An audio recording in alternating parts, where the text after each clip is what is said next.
Good evening, everyone, and welcome to the Omega Files, a happy, healthy, and educational program in which you will probably learn nothing. Okay, good evening. We've gathered to sit down and have a little talk about one particular box set that happened, and it was called Unit Dominion. Now, this one is kind of one you don't want to jump in if you're a first-timer, because there's a lot of things that happened before and after and since are revolving around this particular box set. You know, it's still an enjoyable listen, don't get me wrong. It's just there's some characters who are kind of tied up with previous adventures and whatnot. So you may want to go back and look at those. We'll talk about them as we go along. Okay, but for now, let's get hey there, hi there, ho there's from everybody. Let's start with William. Hey now, how you doing, everybody? All right, AJ. Hello. Philip. Hi there. Susan. Hi. And Texas Tim. Yeah, Howdy. this one, like I said, really, really twisted pretzel. Lots of dimensional weirdness. A lot of floating heads. Well, okay, let's get everybody else's thoughts on it. Let's start with Texas Tim. Opening thoughts on Unit Dominion. Well, they're going for the epic, aren't they? I mean, they've got, like you said, you've got giant floating baby heads, which is really cool. You've got a future doctor. I mean, or so we're told for the first 3 episodes, that ends up being the master, which is very clever. I have to wonder if everybody knew beforehand that that was what it was going to happen, or was it a big shock to everyone? Because by the time I listened to this, I already kind of knew. I'd already heard some of Doom Coalition with him. So, overall, it's a good set. There's a couple of things I don't like in it, but I guess we'll get to that at some point. But it's really going for the epic. I mean, it's really a bunch of big ideas they're throwing out there, and I like the character of Klein. I mean, she's very interesting. Unlike the rest of you, I hadn't heard any of her previous stories. I still haven't, but she seems like a very interesting character in this. Okay, let's go with Susan next. All right. I really like the beginning. The beginning of this being a part of Unit, and Unit is Unit with the 7th Doctor is something that was like really remarkable. I mean, it wasn't. There were the characters in Unit were really amazing, and the 7th Doctor really responded well. I also like the fact that the new Doctor, or the future Doctor, had them all fooled, and I love that mind game that he played, and yeah, that mind game was really intense. So that's pretty much the big thing in this set that I saw. Anyway, that's all I've got. Okay, next up, Philip. As Tim said, this is a big dinner of a box set because there's so much going on. There's so much to absorb. I think for me, it kind of comes down to the personal journey of a one-unit soldier. I can't remember what his name is, but he's got that kind of Wayman accent, and it kind of goes through with him. Sergeant Pete Wilson. Yes. I've got a baby on the way every 5 minutes. Yeah, exactly. That's what I mean. It kind of centers on him quite a lot with his wife and the baby coming along, and at the end you get that kind of happy ending with the baby thing. But that was my problem with it. Yeah, I thought you might say. I thought that would be the case. But I will say to your question, Tim, about did I know it was a master masquerading as a doctor? No, that came surprising me when I first heard it. So that was a big surprise. And also the big surprise was it was a different master to what I knew. So it was like, oh, okay, this is a new version. So it was kind of a bit of a, let's see how I cope with this one. At first, I didn't like him. I thought it was a bit too, I don't know, weird kind of master. But after all these years of listening to it, I'm getting used to it now. But overall, it's a good story. It's really chunky, and the weird monsters that you get along the way, the floating heads, and the weird, all the spiders that spit out lava and all that. It's all good. And yeah, if you've got time, about 200 years to spare, go listen to it because it's a big story. Okay, next up, AJ. Yeah, Unit Dominion. I really enjoyed it. Listened to it just last night, so it was really good for me last night, my time. I did sort of think that the the other doctor was a bit off. Some things that he said that were just a bit weird. He was a little bit camp for my liking too, I thought. So, but other than that, it was overall everyone else was a brilliant part of the story. Okay, William. When I first heard this, I had to behave this weekend. I was shocked who the other doctor was, but I didn't expect it to be the master. But that's to come. Earlier, I was asking Tim where we put him at, considering he's meeting the 7th Doctor, and the next time we meet him is in Dark Eyes. So we know that he is not the master that is taking a scowl on the trial. But you know what, William? Even in the behind-the-scenes thing, even Nick Briggs said they don't even know themselves where to place that particular master. They still don't know where to put him. Yeah, that's what confused me a little bit. But I'm not. Whenever they wake up, they come up, they put him somewhere. Because he did meet McGann. This story really, even though the 7th Doctor is in it, and this is mostly Klein's story, which is continues from her first appearance in Codex and the first 3 trilogy with the 7th Doctor.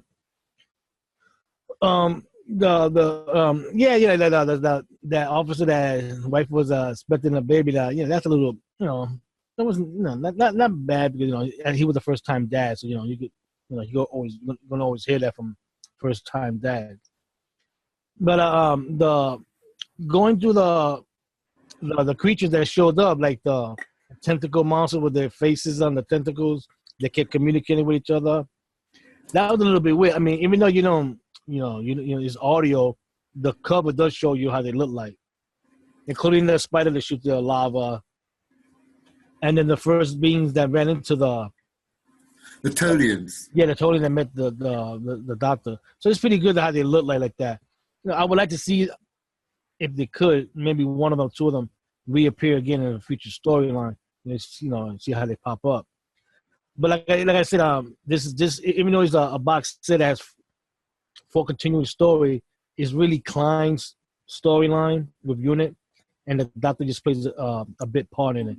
Because if you notice, in the beginning, somewhere in the middle, you get to only hear Ace in it for a little bit. That's it.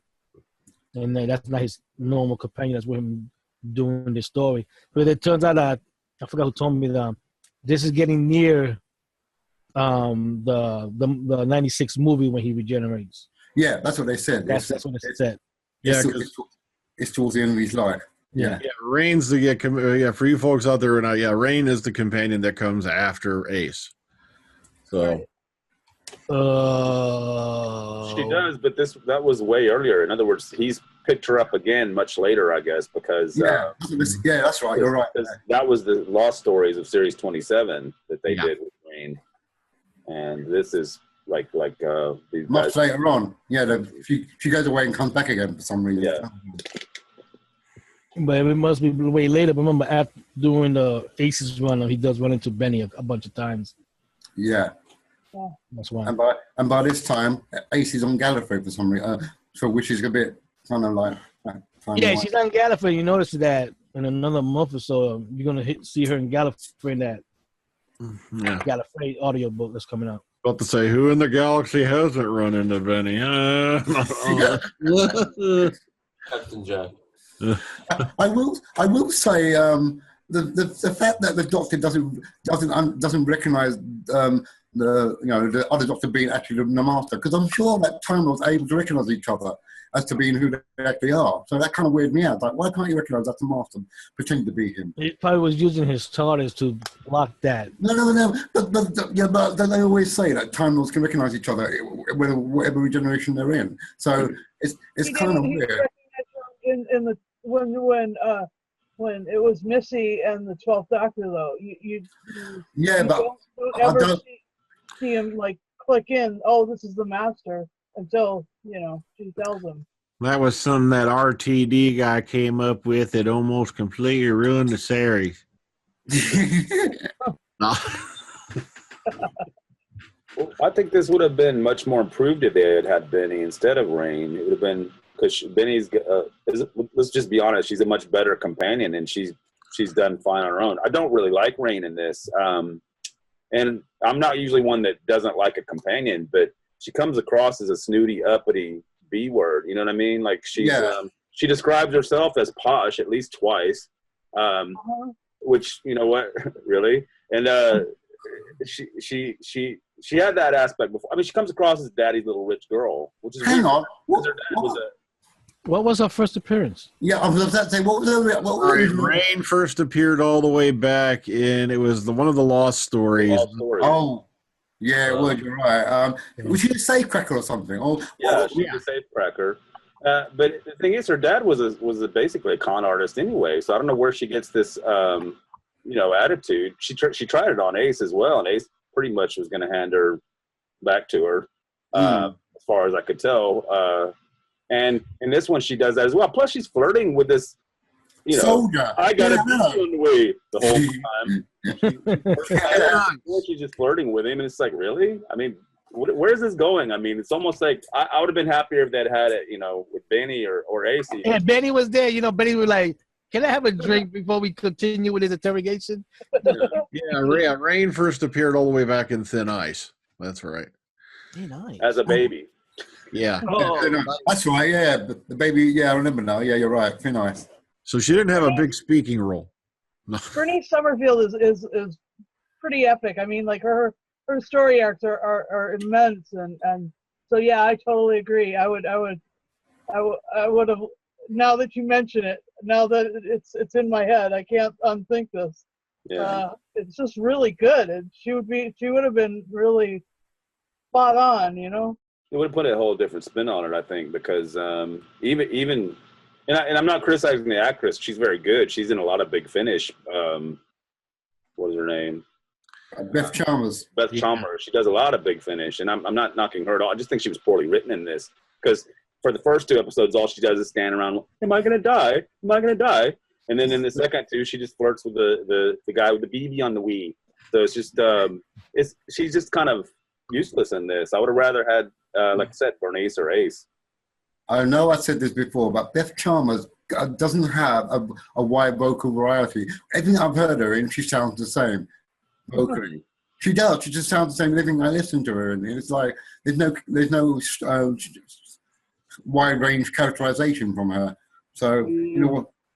I don't know. There's that Peter Davison story she does where I didn't even recognize her at first because she was using an accent or something. I can't remember the name of it. Oh, okay. Like I said, she's done a lot. She pops in here and there and all over the place. And I get what you're saying because she's done a lot lately. She was in the first War Doctor box set as well. Mm-hmm. Yeah. She was also in the Fires of Pompeii on the TV. Yes. I didn't know that. Who did she play in that? She was played Matilla. I think the wife, wasn't it? No, that was Tracy Childs. No, that was Tracy Childs. Tracy Childs. Sorry, That's Klein. That's Klein. That's Klein. I got my actress mixed. Very sorry. It's Beth Chalmers and Tracy Childs. I don't know why, but I do that. I've been having this dyslexia with actress names. So Tracy Childs has been in the actual series. Beth Chalmers not. Sorry. And she's very good in this as Klein, who, like I said, I've never heard before. I've never heard any of her stories. I do like Klein in a way. In all her stories, she's got gumption behind her. I like in this one how she plays a very frustrated scientific advisor because they don't want to listen to her. She's always offering advice. She's like, that's my job, and they don't take her seriously. I also like the fact that she's haunted by the doctor. She keeps seeing as the the man, the umbrella man or whatever. And that makes it interesting. That was the first appearance. That's the cover I was looking for. That was that was the character of Klein's first appearance. Back in a story called Cold It. And it was kind of like this weird story where the 10th Doctor suddenly becomes this German prison guard and gets raped. No, but David Tennant was in that one as well. Yeah. So yeah. His German accent, well, it's kind of weird trying to hear a Scottish man try to do a Nazi German accent, but so it's a good story if you ever get a chance, and that's where character is introduced at Klein. It wasn't the first time though that he'd done that German accent, or it wasn't the only time that he's done that German accent. He was in that Spies of Warsaw one. Oh yeah. Yeah, and he was also in the Doctor Who Unbound. I believe was the first one. Also, Sympathy for the Devil. Yeah, Yeah. where he Colonel swears a lot. Yeah, he Right. played Colonel Wolf. Woo. Yeah, he was the guy who was in charge of the Army Brigade or something like that. Yeah, Colonel Wolf, I think his name was. He was horrible in that one. Horrible. Not to mention he was in Dalek Empire. He did a lot of Big Finish before he became the 10th Doctor. Mhm. Yeah. So, nice to hear that he's going to be back next month. But okay. But going back to this one, Klein to Klein. this story, my favourite scene is when the Master arrives on Tercerus with the 2 Time Lords and he kills them with his TC gun. That was cool. I like that. I always play that bit. Tissue compression gun. Yeah. Yeah. That was cool. Oh, let's just shrink you down and pop you in the bin.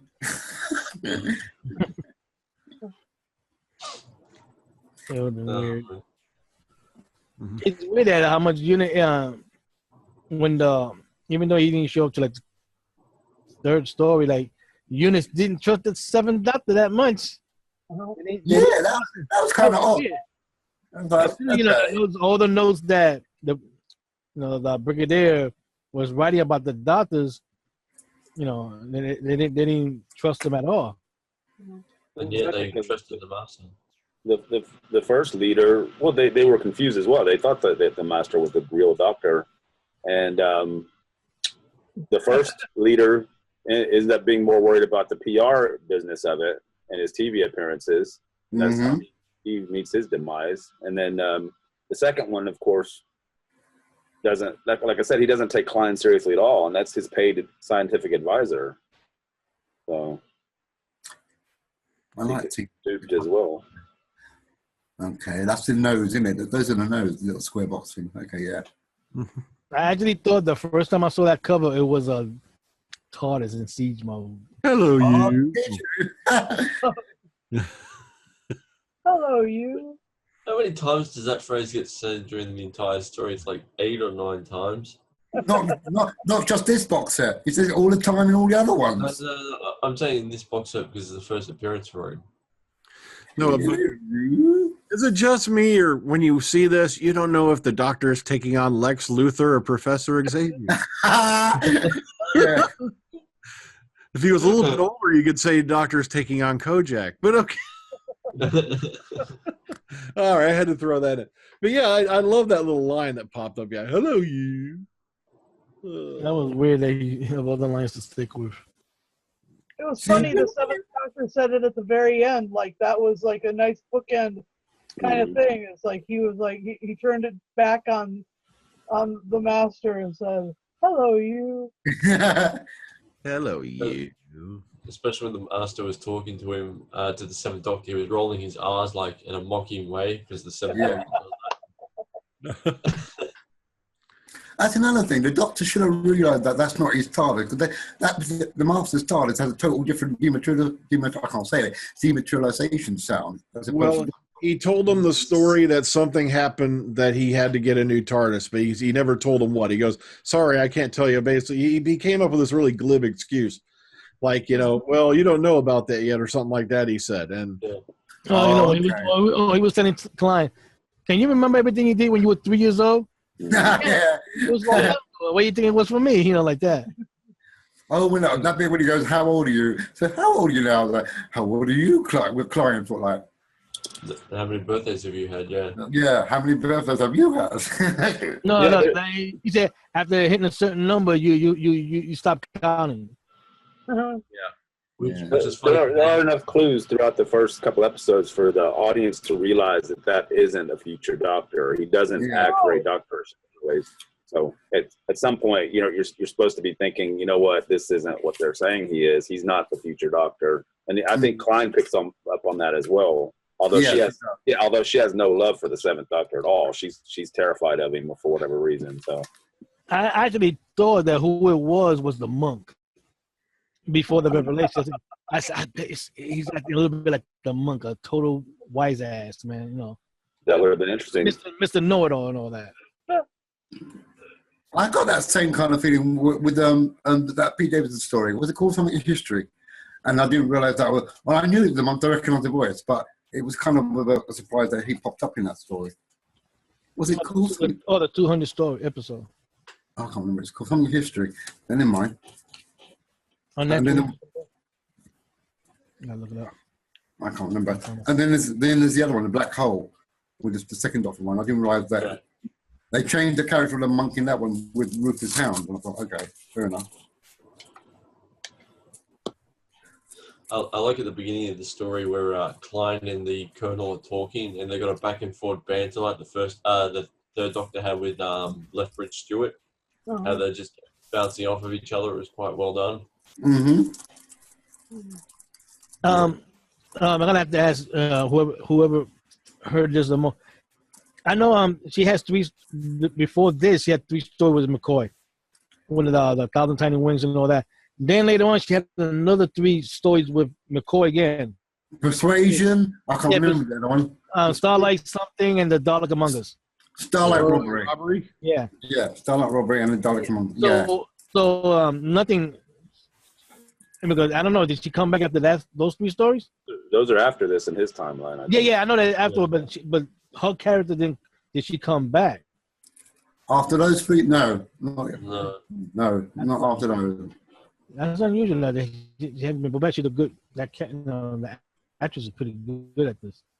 Even though she did. I don't think they're done with her yet. They probably might have something this coming year. You never know.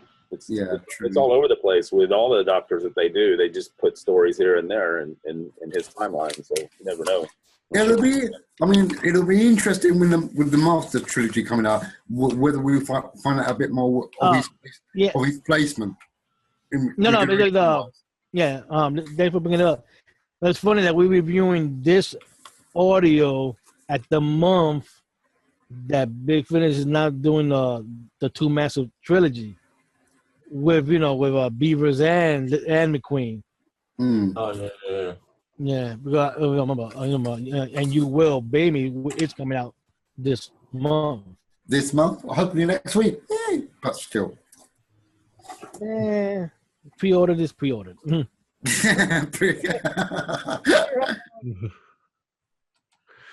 At least it's good. Because in this story we find out that Klein has been assigned advisor for a couple of years. Unit, yeah. And she met the brigadier once or twice.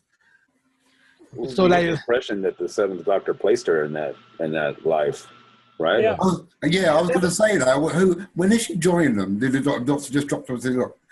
No, it was a Time Lord decision, because if you go back to Klein's story, she's a paradox in herself. I don't want to go too much into detail because we could be here all day discussing the way it worked out. It's basically she's from a discontinued timeline where Germany had won the war because of something that happened back in Colditz, and the Doctor takes her under his wing for a while, and then after a while they'll begin to realize, wait a minute, she can't no longer exist in this particular thing because sooner or later things are going to get nuts. So the Time Lords came up with this nifty idea where, look, she's got to go, and the Doctor said, look, instead of just making her go, I'll do this, is what I think it was, because I think the Time Lords wanted her to be dispersed or something like that, to keep any damage from happening to the timeline. But I think the Doctor was the one who decided, look, I'm going to go with this option. And I think that was all the way back at the end of the Architects of History, if I remember right. Okay, yeah. So he wiped her memory of her life in the other timeline then. So she just didn't know. Okay. Yeah. I think the Time Lords did it, because it was he go, look, you have this option or you have this, blah blah, and then I think that's how it worked out. So he put her there, and of course he popped in on her from time to time, which they discussed. Because just think, there's a creepy little Scottish man with an umbrella, and he's stalking me. A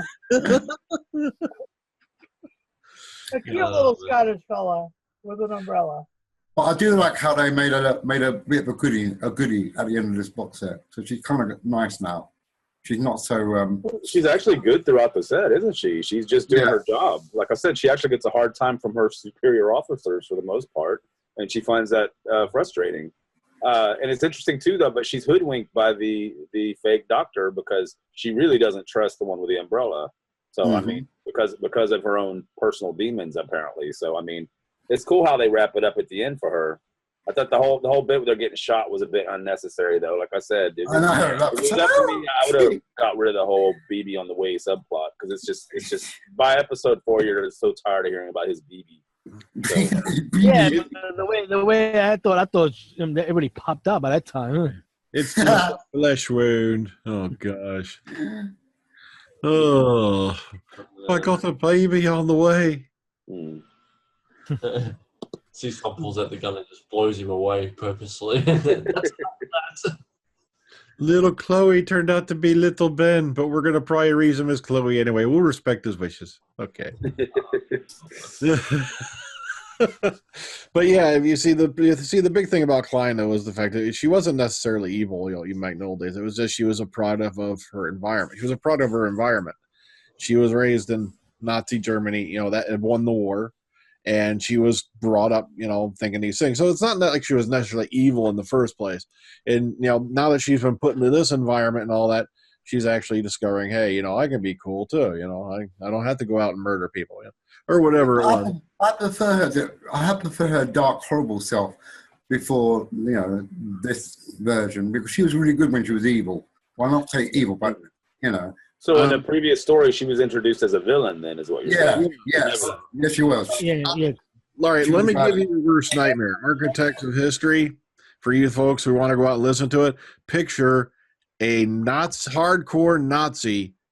It gets control of the TARDIS, and just imagine where it goes from there. I'm not kidding. That story really shows just how diabolical she could be. Yeah. Mhm. Oh man. Okay, back to present.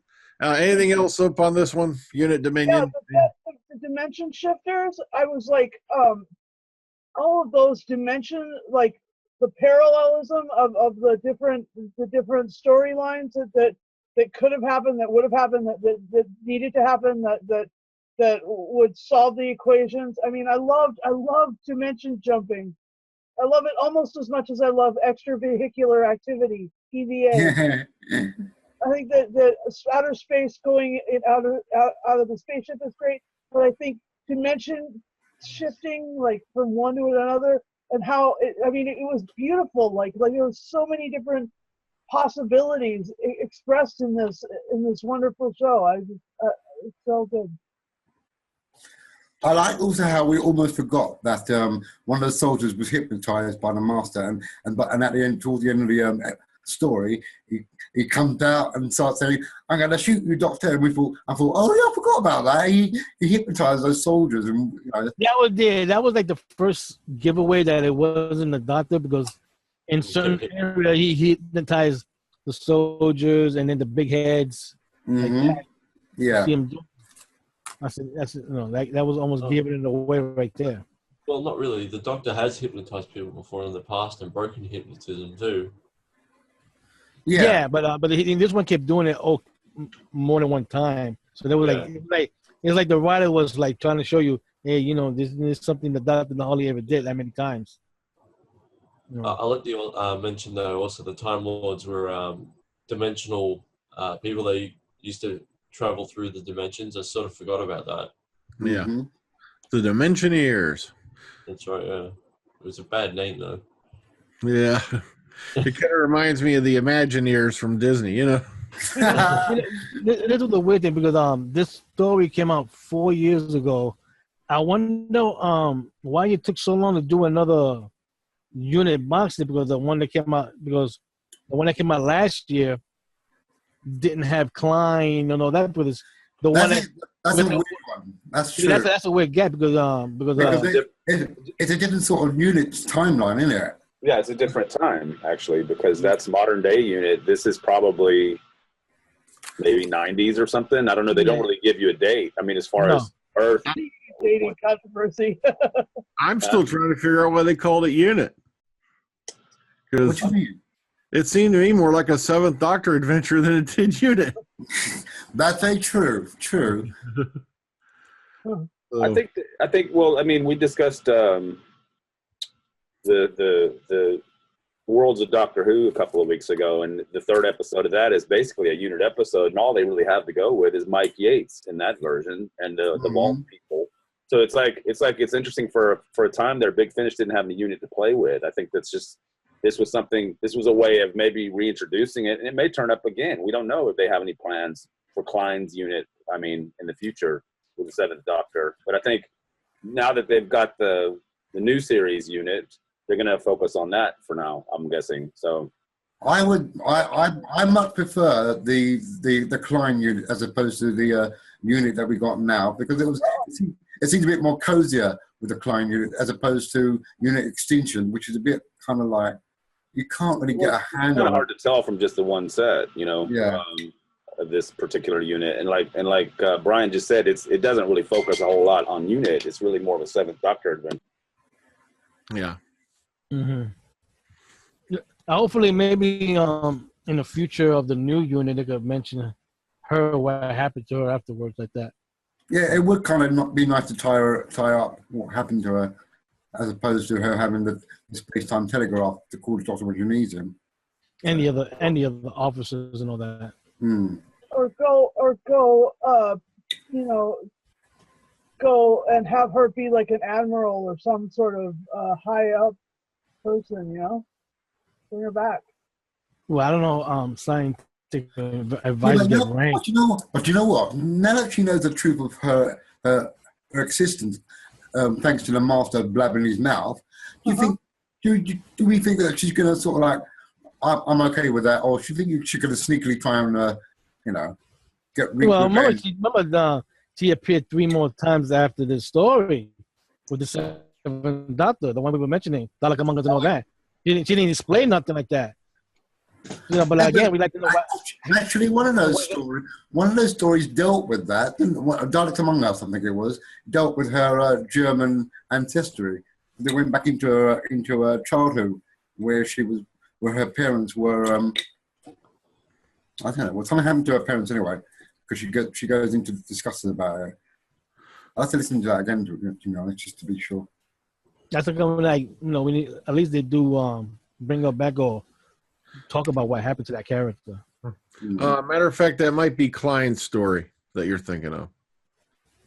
Oh, of it, because there's 1,000 Tiny Wings, Klein's story, Architects of History, then Unit Dominion, and then. No, you forgot Survival of the Fittest. I forgot Survival of the Fittest. You're right, was in there too. That was just for Architects. Schreiber. Here's right now. Dalek Among Us. Schreiber turns up in that one, and there's a bit about her history in that one as well. Yeah, but Daleks Among Us came after this one, I believe, after Bruce. Yeah, later on. Yeah, it came much later. The Survival of the Fittest. This one has Klein's story in it. Okay, maybe that's what it is. Yeah, it came with that one, I think. It came with this one, and this the one also has Paul McGann in here too. Okay. Yeah, because let's just say an alternative Eighth Doctor, so to speak, because that's inside that particular timeline. Like I said, I could sit here and explain it to you, but by the time it was all over, your brains would leak out the side of your ears, and go buy the story and listen to it. It's a timey-wimey thing, but once you go through it the first time, you'll get what I'm talking about. It's Doctor Who, for crying out loud. Yeah. I bet even Stephen Hawking sits there and goes, "What the?"